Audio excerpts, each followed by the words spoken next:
Welcome back to another episode of the Miami Heat Roundtable. I'm your host, Amir. I'm thrilled to have the entire crew with me today. Plus, we have a very special guest joining the show. Let's give a warm welcome to Big O from the Big O Radio Show. How are you doing today, Big O? I am doing great, my brother. I'm hoping that the Heat recover quickly here, like kind of I did from my ankle surgery. So let's go. Let's snap from this regular season funk. Yeah, I'm glad. Hopefully, you are feeling better, and thanks for joining. We're really excited to chat. And so we know the Miami Heat wrapped up their regular season on Sunday, finished with a 46-36 record, landing them in eighth seed, and we're back again in the play-in tournament. Yippee! So we have a crucial game on Wednesday against the Sixers in Philly. But before we dive into your thoughts on the upcoming game, Big O, I want to Mhm. address a pressing question aside from injuries this season. Who do you think bears the most responsibility within the Heat, the organization at a whole, for landing back in the play-in tournament? Dude, it's all Jimmy Butler. They can't control him. You know what I mean? You paid him the salary, it's guaranteed. He produces for you in the postseason. He takes you to places none of us expected to be in the last 4 years.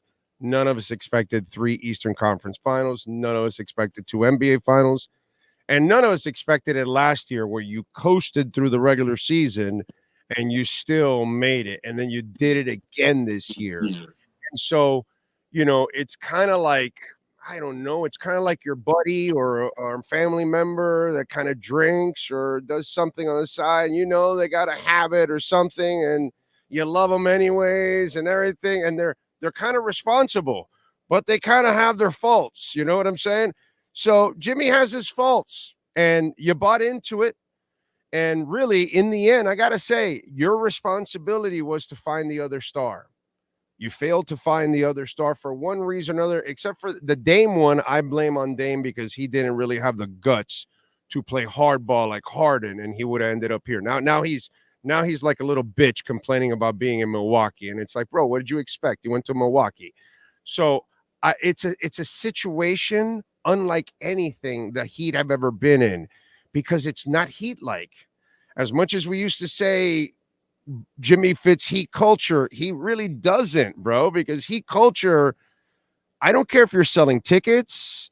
I don't care if you're in the media relations department or you're a coach. I've been around all these people for over 30 years. It is a top-notch organization that works their asses off from beginning to end every single day. And that's been Riley too. And they're kind of in a rut now that they have a player that's kind of coming to the end. He's kind of breaking down. He's running out of gas, and he's kind of saving what he has in the tank. And so we're hoping that he's saving it again, because that's the only drug that frees us from all of this, that justifies these actions. So you bought it. There's a movie called The Airplane, and there's a scene called Point and Counterpoint. And the guy turns to him and says, Shayna, they bought the tickets. They knew what they were getting into. I say, let them crash. And so they don't crash. They don't crash. And they get to the postseason, and it's glorious. So we're all in this whole thing. Like, I'm not happy about these two regular seasons. I kind of think, you're playing with fire and you're going to get burned. And I kind of think they're going to get burned this year. But the dude proves everybody wrong every single time. So I can't blame the organization. I can't blame Riley. I can't blame Spo. I can't blame the players, because nobody's going to rattle Jimmy's cage, because there's no other superstar. Okay. I covered the Alonzo Morning teams. You try to pull this shit in the regular season with Alonzo Morning. You go ahead and try that. Have fun pulling that. You know what I'm saying? It won't happen. And so it's a different demeanor. It's a different leadership. It's a different time. It's the NIL. It's this, it's that. And so Jimmy has earned all of this. He's manufactured himself into a star. That's why he's got to milk this to the end. And he's milking it with commercials, and he's milking it by doing all kinds. And you can't blame him. And then you can't also go against him, because he comes through for you.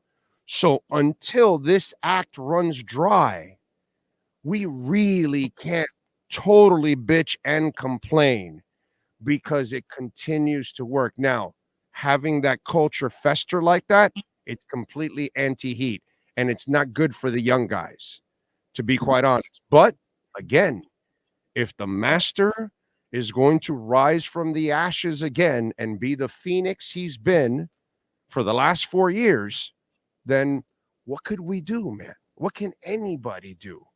What can Mickey Harrison do? What can Riley do? What can Spo do? Really can't do it. And you've seen Jimmy. Is he really the kind of guy you're going to reach like that?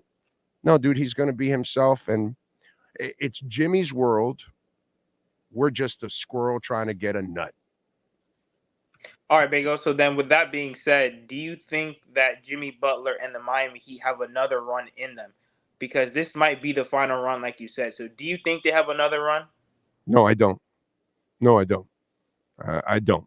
There's no signs of it whatsoever. You know what I'm saying? So until you give me there is nothing. There is no long-term example of that this year at all. So until I see a long-term example, there's no other star on the team. Okay, no matter what anybody tells me, Bam is not a star. Okay, stars have to enforce their offensive will on teams in today's NBA. In the 90s, when I was younger, and he's more Ben Wallace like that, except a little more offensive, then I'd make him a star in the 90s because you were scoring 80 points, 90 points. Points were a premium. But in today's league, you need buckets. You need a guy that can score and a guy that says, get the hell out of my way, I'm scoring. And they only have one guy in Jimmy. There's only one star on this team, and you're about to play a team that has 2 stars in Embiid and Max. So, you know, what are we going to do? I don't think they have it in them. But again, will the magic take over? And that's what we don't know, man. We don't know. We saw a bunch of scrubs go 31-10 in the second half of a season. That's the kind of stuff, and beat the Warriors and everything in that run. And we're like, what the hell is going on here? So, suppose the best in the business, the best on the planet. We're just going to go for a ride, but I'll go out on a limb so I can look bad, so you can take shots at me and tell me I'm an idiot. I think they're cooked. Okay, I don't think they get past Boston, if anything, and that's it. Yeah, I mean, it was just like last year. It's Groundhog's Day with this team. We really just have to have the wait and see approach. Is Jimmy going to turn it on? Are we going to be healthy? We have Rozier and Tyler. We know it might be a little different this year, but, you know, I guess I know a lot of people in Heat culture, a lot of people in the Miami Heat organization, they probably agree with your sentiments, Miami Heat fan as well. So I'm going to ask you this, Bigo, kind of take it away a little bit from what these guys talked about. In my channel, I always like to try to preach positivity, but it's been hard to find this year, especially with the last 2 seasons. So with everything that you're saying, with Jimmy not being Heat culture, I know you might say Jimmy on this one, but I'm going to throw it a little bit differently. Let's say if the Heat don't have another run. Let's say if we fall flat on our face like 2021. With 2 guys making $80 million next year with Tyler and Jimmy, do you think the answer is to move Jimmy, move Tyler, or Big O, move them both? Okay, first of all, I don't know who the hell wants them. First of all, who the hell can handle Jimmy? Who's going to pay a guy $50-something million a year for the next 2 years when he does not help you in the standings during the regular season? That's not a good exchange. That's not even money. Mm-hmm. So paying this guy all this money and I have to wait till the post. Well, dude, this is why you're in the play-in every year, because he's not trying. You know, Ira today on the show is telling, well, you know, they've had all these injuries and this and that. And I go, no. They're in the play-in because Jimmy Butler doesn't play 60% of the year. Okay? He might miss 40, and the other 20 that he plays, he really is not showing up. He's just kind of coasting, and you all know that. I'm not lying to anybody here. So that's why you're in the play-in last year. That's why you're in the play-in this year. You know what I mean? So I don't think they have another run in them whatsoever, but I don't think anybody can handle Jimmy. Philly was the one with, you know, and then you think New York with Tibbs. He just got the 2 seed without Jimmy. I'm not sure if they really want Jimmy at this point in time. And Tibbs wants a guy that works hard every single day. So Jalen Brunson's going to carry the load while Jimmy coasts. Is that what's going to happen? that doesn't fly with a veteran team that is not coasting. Those people fought for the second seed all the way to the last minute of the season. Meanwhile, Jimmy Butler didn't care about any minute in the season. You know what I mean? So, and then Tyler, he's so injury prone and so unreliable that why would you trade for Tyler also? And so the Heat have kind of put, man, look, Riley's B game is producing all of this. Think about this. So I'll take Riley's B game over everybody else. Riley hasn't been at his best the last 10 years. They've given away picks. They've signed bad contracts. They've made mistakes. They've made a lot of mistakes in the last 10 years, I will admit. But I'll take this Heat organization every day of the week and twice on Sundays, and I'll deal with it. So I don't think you're going to be able to trade him. I think you're going to have to deal with it, and you got to get through the next 2 years, no extensions whatsoever. And instead of giving Tyler away at 10 cents a dollar, which is what you're going to have to do, then you bring him back and you hope that he can stay together in one piece and build up the. Meanwhile, Nikola, Triple J, start working on those kind of guys. You got another pick coming, you can work on that kind of stuff. You know what I'm saying? So you're better off trying to work on the foundation so you can get to liquidation and then bring in the superstar to go around the foundation that you're working on right now in a couple of years. That's probably, I think, the more realistic way, unless you guys can come up with a team that really can use Jimmy, and you're going to get, what kind of return are you going to get? You know what I mean? And then Tyler also. So if you guys have an idea, shoot. But I don't think it's going to be very easy to move those guys because one's already on the downhill and then the other one is unreliable. Yeah. I've done that exercise in my head too with where can we trade Jimmy and like what assets are they going to give up? Like a Thunder, they're not going to give up their young assets for Jimmy Butler to put them over the hump. Like they're not going to. Number one, bro, and they got 4 billion picks. They don't even know Jimmy Butler, dude. Exactly. I set his team up so sweet. You know what I mean? I mean, he's got picks like crazy, bro. You know, that's those people did it right. They did it right. Yeah, I agree, man. Big time. What's going on, Big O? Nice to Yes, meet you sir. once again. My name is Trent. On this podcast, I'm more of the negative downer on this team. But I have a few questions for you, too. So you was talking about Jimmy Butler, how he does whatever he wants and stuff like that.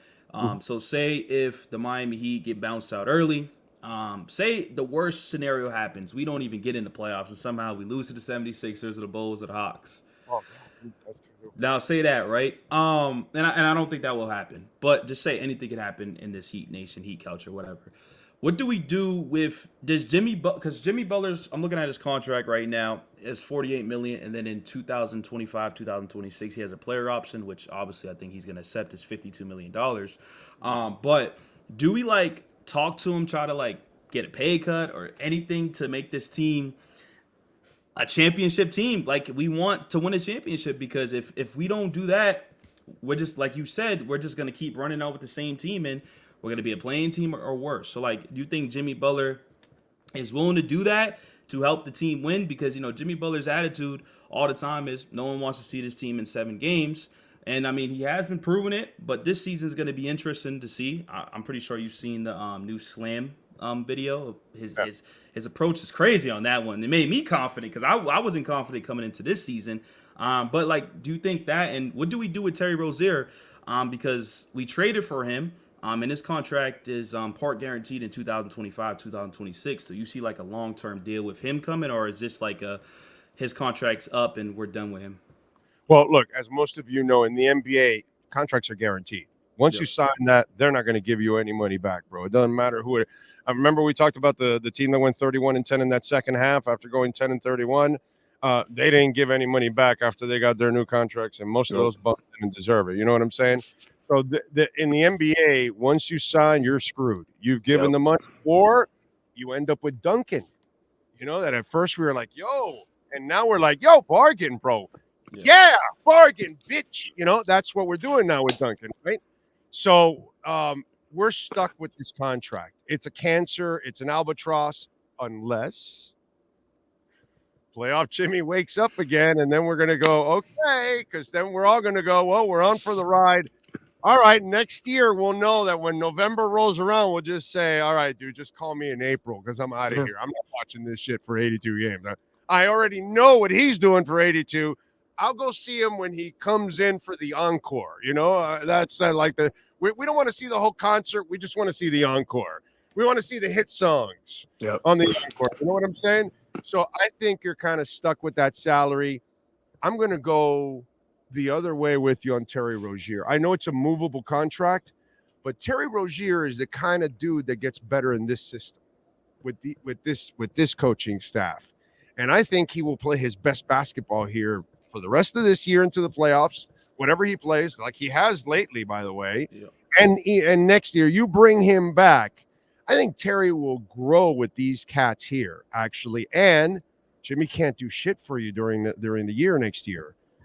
You need some explosiveness. You need some guys that can score, that can get you some buckets. And he can help you in that area at times. I know Terry gets scary at times, but I think he'll get less and less scary here because they will hone his skills and make him a better player like they do most everybody else, that comes here. You know what I'm saying? So I think with Terry, I think there's a future for him here. And because the contract is manageable, why screw that up now? You know what I'm saying? You screw up many other things. Don't try not to screw this up. Now, if you want to be cheap and you don't want to pay some taxes and all that other crap that's happened in the past, well, then I can't defend that, and it's unacceptable. I never like a billionaire crying cheap. That's a bad look. You and I, that we're just keeping our heads above water every month, we can cry cheap.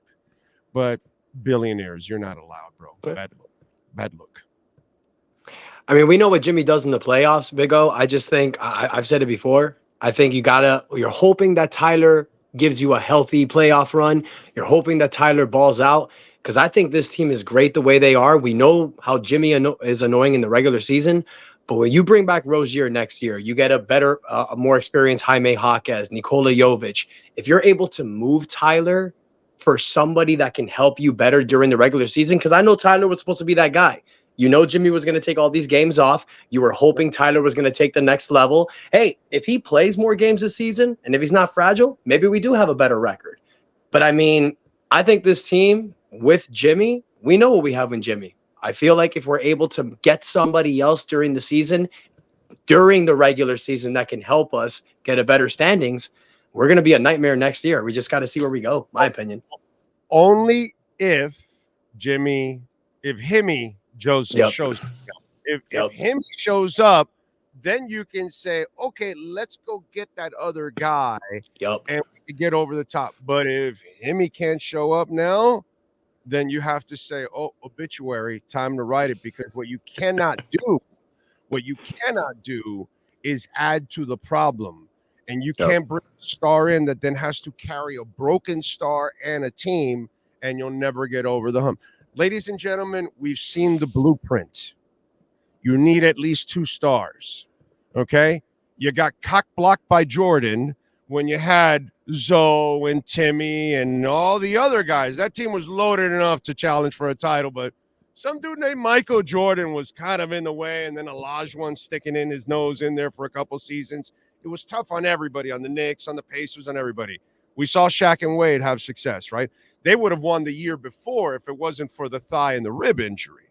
They might have had both those 2 years. So they would have handled the Spurs and they would have handled Detroit. I believe they were. That was that year Shaq actually really played. That year Shaq was a freaking train that MVP. year.